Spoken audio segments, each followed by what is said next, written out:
आज मैं विसर्ग संधि का दूसरा चैप्टर लेकर आई हूँ। कल हमने विसर्ग संधि सीखी थी जिसमें विसर्ग को र हो जाता है। तो आज हम नियम 2 पर ध्यान देंगे। नियम 2 के आधार पर हमारा नियम ये है कि यदि विसर्ग से पहले आ हो और विसर्ग के बाद भी आ हो, विसर्ग से पहले भी आ हो और विसर्ग के बाद भी आ हो, और यदि वर्ग किसी भी वर्ग का तीसरा, चौथा और पांचवा व्यंजन हो, यदि विसर्ग से पहले आ हो और विसर्ग के बाद भी आ हो, इसके अतिरिक्त यदि वर्ग का तीसरा, चौथा और पांचवा व्यंजन हो, या फिर य, र, ल व ह में से कोई भी वर्ण हो, तब विसर्ग का ओ हो जाता है। तब विसर्ग का ओ हो जाता है। अब इसके उदाहरण भी देख लेते हैं कि कैसे।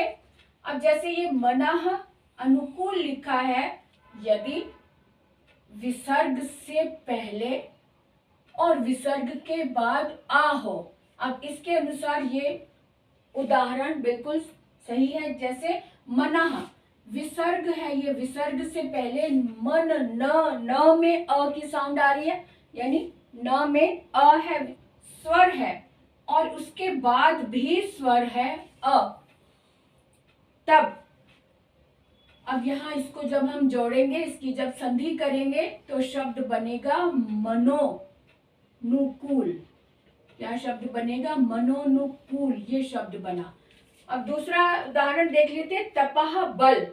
अब हमने बताया था, इसमें देखा था कि या तो ये नियम हो या फिर किसी भी वर्ग का तीसरा, चौथा और पांचवा व्यंजन हो, तब भी विसर्ग का ओ हो जाता है। अब यहाँ पर विसर्ग है, विसर्ग के बाद ब यानी कि प वर्ग का तीसरा वर्ण है। इसके अनुसार किसी भी वर्ग का तीसरा वर्ण हो, तब यहाँ ये तीसरा वर्ण है, इसलिए भी इसकी संधि जब करेंगे तब विसर्ग का ओ हो जाएगा, तपोबल, ये शब्द बन जाएगा। ठीक है।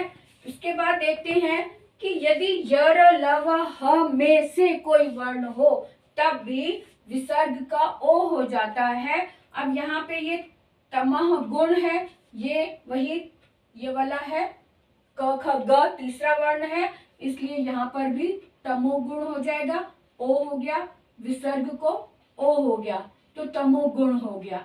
अब यहाँ पर है मनः विनोद। विनोद यानी विसर्ग के बाद व आया है, व का मतलब है कि ये य, र, ल व ह में से कोई वर्ण हो, तब भी विसर्ग का ओ हो जाता है। अब विसर्ग के बाद व आया है, इसलिए यहाँ पर भी हम मनो विनोद, ये शब्द बन जाएगा, मनोविनोद, है ना। तो विसर्ग का ओ हो गया। अब यहाँ पे रजह गुण, यहाँ पे फिर से ग जो है वो वर्ग का तीसरा वर्ण आ रहा है, इसलिए यहाँ पर भी रजोगुण हो गया। और यहाँ पर भी सरह ज जो है, ये भी च वर्ग का हो गया ना, च छ ज, च वर्ग का तीसरा वर्ण है, इसलिए यहाँ पर भी विसर्ग का ओ हो गया, तो शब्द बन गया सरोज। सरह मैंने तालाब, तालाब में उगने वाला यानी कमल, तो सरोज ये शब्द बना संधि करके। तो इस तरह से हमने नियम 2 को आज हमने अच्छे से विस्तार से देखा है, समझा है, उदाहरण देखे हैं। लेकिन नेक्स्ट वीडियो में मैं नियम 1 और नियम 2 के उदाहरण प्रैक्टिस के लिए लेके आऊंगी। अधिक से अधिक उदाहरण पर हम बात करेंगे, मिले जुले उदाहरण लेकर आऊंगे ताकि हमारी प्रैक्टिस अच्छे से हो जाए। नियम 1 में हमने सीखा था र में परिवर्तन हो जाता है, विसर्ग का र हो जाता है। यहाँ पर हमने देखा कि यदि विसर्ग के बाद अ यानी स्वर है अ हो, या फिर वर्ग का तीसरा, चौथा, पांचवा व्यंजन है, या फिर य, र, ल व ह में से कोई वर्ण है, तब विसर्ग का ओ हो जाता है। ये हमने सीखा है। अब इसका अभ्यास करेंगे तो और अच्छे से समझ में आ जाएगा।